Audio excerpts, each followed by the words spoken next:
ಇಂದೇ ಡೌನ್ಲೋಡ್ ಮಾಡಿ ಮತ್ತು ನಿಮ್ಮ ನೆಚ್ಚಿನ ಶೋಗಳನ್ನು ಆನಂದಿಸಿ.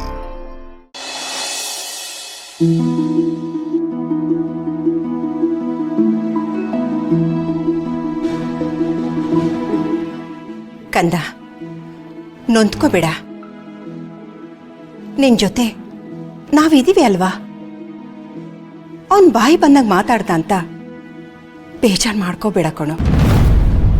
ಅವನ್ ಬುದ್ಧಿ ನೆಟ್ಕಿದ್ದು ಮಾತಾಡದ್ನ, ಪೂರ್ತಿ ಕುಡ್ದಿದ್ದ ಮಾತಾಡ್ದ. ಆದ್ರೆ ಅವನ್ ಬಾಯಿಗೆ ಬಂದಾಗೆಲ್ಲ ಮಾತಾಡ್ಬಿಟ್ನಲ್ಲೇ, ಕೇಳಿಸ್ಕೊಂಡ್ಯಾ ನೀನು? ಇಲ್ಲಿವರೆಗೂ ನಾವು ಪಟ್ಟಿರೋ ಕಷ್ಟಗಳು ಸಾಲ್ದ. ನಿತ್ಯನ್ ಮದುವೆ ಟೈಮ್ನಲ್ಲಿ ನಾವು ಅನುಭವಿಸಿರೋ ಕಷ್ಟ 10 ಜನ್ಮ ಆದ್ರೂ ಸಾಕಾಗಲ್ಲ ಕಣೆ. ಈಗ ನನ್ನ ಮೊಮ್ಮಗಳ ಬಗ್ಗೆ ಏನೆಲ್ಲ ಮಾತಾಡ್ದ ಅವನು, ಕೇಳಿಸ್ಕೊಳ್ಳಿಲ್ವಾ?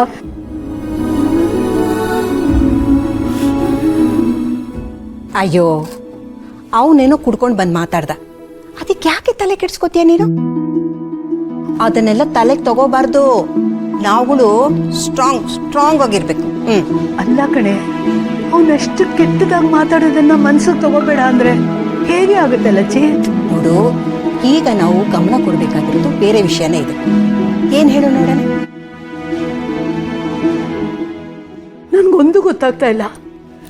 ಗೊತ್ತು ಮಾಡಿಸ್ತೀನಿ, ಸ್ವಲ್ಪ ಇರು. ಕರ್ಣ, ನಿನಗೆ ಜಾಸ್ತಿ ತೊಂದರೆ ಕೊಡೋದಿಲ್ಲ ಕಣೋ. ಒಂದೇ ಒಂದು ವಿಷಯ ಕೇಳ್ತೀನಿ, ಹೇಳ್ತೀಯಾ? ನಿಜವಾಗ್ಲೂ ನಿತ್ಯ ಗರ್ಭಿಣಿನಾ?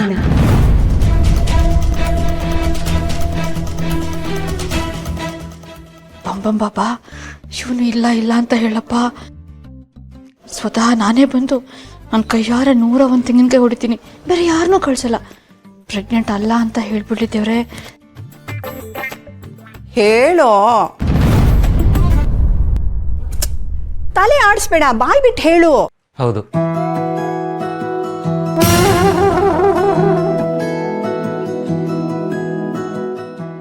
ನೋಡ್ಜಡೆ, ಕೇಳಿಸ್ಕೊಂಡ.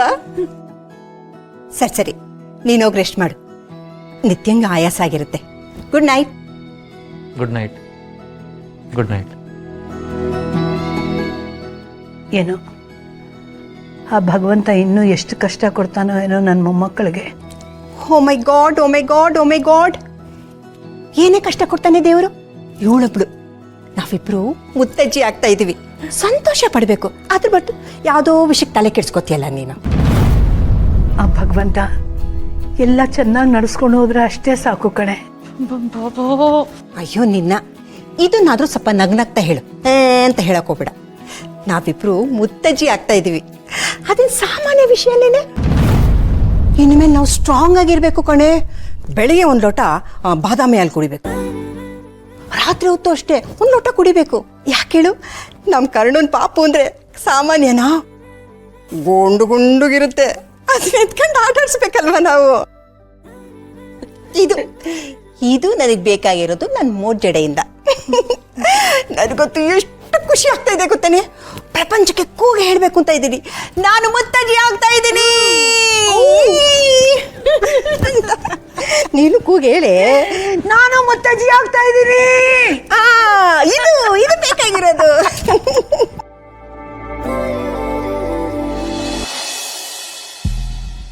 ನನ್ನ ಮಗನ ಬಗ್ಗೆ ಎಲ್ಲ ಹಾಗೆ ಮಾತಾಡಬೇಡಿ. ನನ್ನ ಮಗನ ಬಗ್ಗೆ ಮಾತಾಡೋ ನಿಮ್ಗೆ ಅಧಿಕಾರ ಇಲ್ಲ.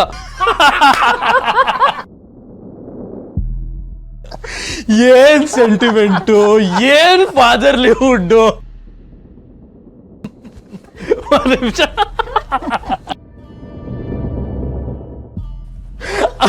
ಅಪ್ಪ ಅಂದ್ರೆ ಹೀಗಿರ್ಬೇಕು.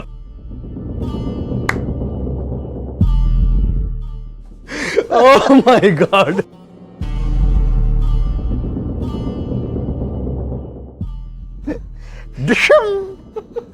ಗುರಿ ನೇರವಾಗಿ ಹಕ್ಕಿ ಕಣ್ಣಿಗೆ ತಾಗೋದು ಅಂದ್ರೆ ಇದೆ. ಆದ್ರೂ ಕರ್ಣ ಇಷ್ಟು ಬೇಗ ಎಲ್ಲ ಒಪ್ಕೊಳ್ತಾನಂತ ನಾನು ಎಕ್ಸ್ಪೆಕ್ಟೇ ಮಾಡಿರ್ಲಿಲ್ಲ. ಸ್ವರ್ಗಕ್ಕೆ ಕಿಚ್ಚು ಹಚ್ಚಬೇಕಂದ್ರೆ ಒಂದು ಕಿಡಿ ಇರಬೇಕಲ್ಲ, ಅದೇ ಕರ್ಣನ ವೀಕ್ ಪಾಯಿಂಟ್. ಯಾರೇ ಆಗಲಿ ಹುಟ್ಟೋ ಮಗು ಬಗ್ಗೆ ಕೆಟ್ಟದಾಗಿ ಮಾತಾಡಿದ್ರೆ ಕರ್ಣ ಸಹಿಸ್ಕೊಳ್ಳೋದೇ ಇಲ್ಲ.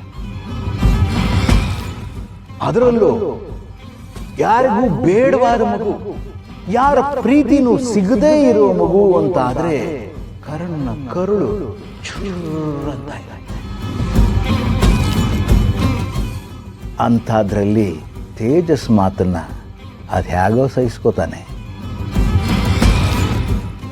ಡ್ಯಾಡ್, ಆದರೂ ಆ ತೇಜಸ್ ಇದಾನಲ್ಲ, ಅವ್ನು ನನ್ನ ಮನಸ್ಸಿನ ಮಾತನ್ನೆಲ್ಲ ಕದ್ದಾಡ್ದಂಗಿತ್ತು ಡ್ಯಾಡ್. ಇವತ್ತಂತೂ I have a peaceful sleep. ಅವನಿಗೂ ಒಂದು ಒಳ್ಳೆ ಧನ್ಯವಾದ ಸಮರ್ಪಣೆ ಮಾಡಿ ಕಳಿಸ್ಬೇಕಾಗಿತ್ತು. ಪಾಪ ಹಾಗೆ ಹೊರಗೆ ಹಾಕ್ಬಿಟ್ವಿ. ಈಗ ಈಗ ಕೊನೆಗೂ ಕರ್ಣ ಅಪ್ಪನ ಜವಾಬ್ದಾರಿ ಹೊರತಾ ಇದ್ದಾನೆ.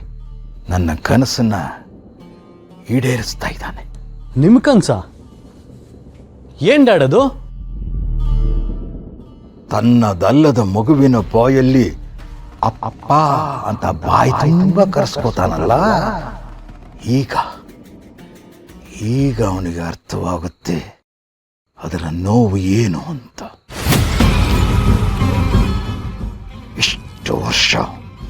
ಇಷ್ಟು ವರ್ಷ ನಾನು ಅನುಭವಿಸಿದ ನೋವನ್ನು ಅವನು ಅನುಭವಿಸ್ತಾನೆ. ನಾನು ಯಾಕೆ ಅವನನ್ನು ದ್ವೇಷಿಸ್ತಾ ಇದ್ದೆ ಅಂತ ಅವನಿಗೆ ಅರ್ಥ ಆಗಬೇಕು. ಈ ರಮೇಶ ಏನು ವ್ಯಥೆ ಪಟ್ಟಿದ್ನೋ ಆ ವ್ಯಥೆ ಕರ್ಣಂಗೂ ಆಗಬೇಕು. ಆಗುತ್ತೆ.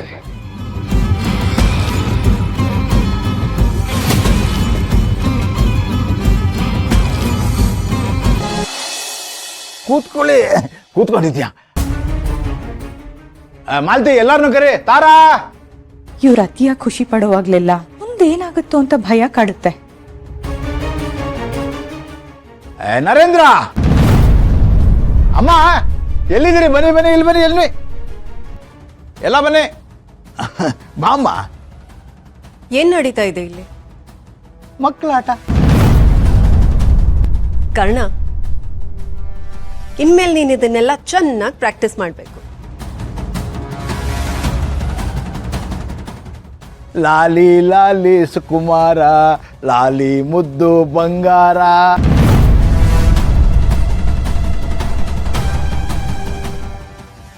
ಇವತ್ತು ನನ್ನ ಇಡೀ ಬದುಕಿನ ಬೆಸ್ಟ್ ಡೇ.